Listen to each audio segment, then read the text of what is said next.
Hello everyone! So this is Edmond. Mindaros Channel, isang content creator at gumagawa ng mga tutorials katulad ng PC, laptop troubleshootings, mobile device troubleshootings at marami pang ibang klaseng tutorials na sinashare ko dito sa aking channel. At kung bago ka lang sa aking YouTube channel, so please huwag mong kakalimutan mag-like, share at subscribe. I-click mo na rin yung bell notifications para ma-update ka sa aking mga bagong videos and tutorials.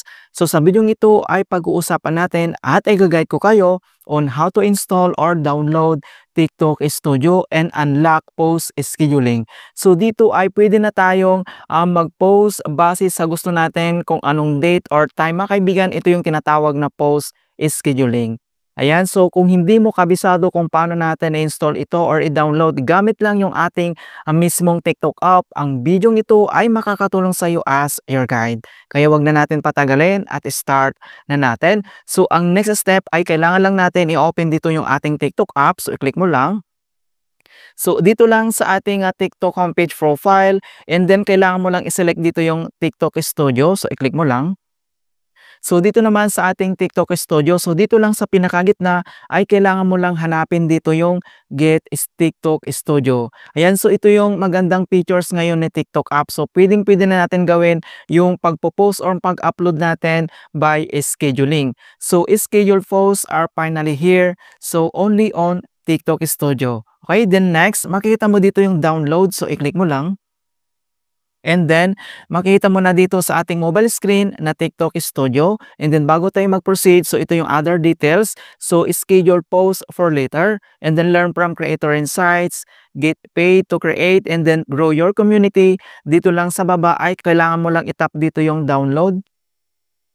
And then, ang magpapapuli dito sa ating mobile screen, so either ida-download mo siya via Galaxy Store or yung Google Play Store. Okay, so select lang natin dito yung ating Google Play Store. So i-click mo lang. And then madadirect ka agad tayo dito sa ating Google Play Store. And then next, so makita mo dito yung TikTok Studio. And then kailangan mo lang i-click dito yung install. And then wait lang natin na ma-complete yung installations or downloading ng app. And then kapag complete na yung installation niya, and then i-click mo lang dito yung open. Ayan. So, makita mo kaagad dito. And then next, so welcome to TikTok Studio. So, dito naman, so may dalawang option dito na pwede natin gawin. So, either i-login mo dito yung iyong TikTok account or gagamit ka dito ng login with other methods. So, since meron na tayong account dito, so click mo lang dito yung continue as. Ito yung ating TikTok account. So, click mo lang. And then, dito naman ay kailangan natin mag-verify ng ating identity. So, verify it's really you. So, dito sa pag-verify ng ating identity, so either gagamit tayo dito ng email address, yung mobile number natin, or yung password natin dito. Okay, so select lang tayo dito sa pag-verify. Ayan, so gagamit tayo dito ng ating mobile number, and then i-click mo lang dito yung baba yung next. And then next, so select two objects that are the same shape. So, mayroon dito mga kaibigan na kailangan natin gawin.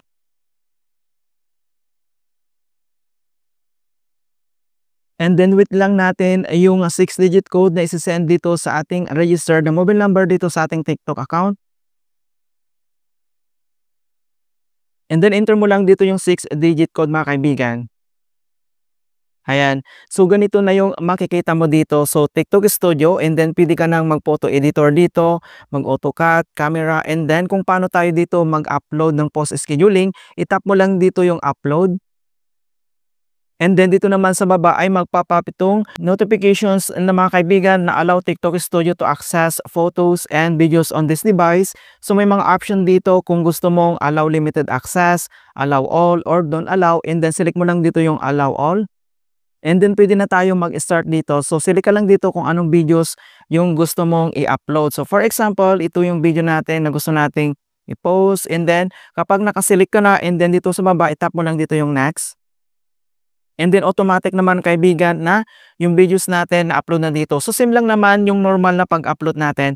So, dito pwede kang mag-add ng sound. So, pwede mong edit yung video mo kung gusto mong pagandahin. Dito lang sa right corner, nandito naman yung pwede natin gamitin ng mga tools ni TikTok. Ayan, kapag okay na, then dito lang sa bottom right corner, i-click mo lang dito yung next.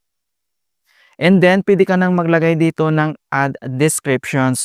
Okay, so for example, lagay lang tayo dito ng descriptions, and then lagay din tayo dito ng hashtag. Okay, so kapag nakalagay ka ng descriptions, hashtag, so pwede mong edit naman yung cover dito, i-click mo lang. And then, pwede ka naman mag-add dito ng link. So, everyone can view this post. So, nandito naman yung kanyang privacy. Kung gusto mong everyone, friends, or only you, so nasa sa'yo yan, is your option. So, next, makita mo na dito yung schedule post. So, i-click mo lang. Ayan. So, dito sa schedule post, so select ka lang dito kung anong date yung gusto mo, yung videos mo ito na ma-publish. Okay? So, for example, select lang tayo dito. Ayan. So, ganito siya. Alright? So, kapag nakaselect ka na dito ng date, so dito naman sa gitna, ito yung time. Okay? So, sa times, so either 1 AM, 2 AM, 3 AM, 4 PM, 4 PM mga kaibigan, select ka lang dito. Ayan, so oras yung nandito sa gitna. So kung gusto mo ng 12 PM, pwede naman. So select lang tayo dito. For example, select tayo dito ng 2 AM. So dito naman sa right corner mga kaibigan, ito yung minutes. Okay, so tandaan nyo, sa right corner, ito yung minutes mga kaibigan. Okay, so for example, so 2 AM within 55 minutes, ayan, so ganito siya yung format niya. And then, by continuing, you allow your post to be uploaded and stored on our servers until the scheduled post time. Okay, and then i-click mo lang dito yung done. And then next, kailangan mo lang i-click dito yung I accept the music usage confirmations.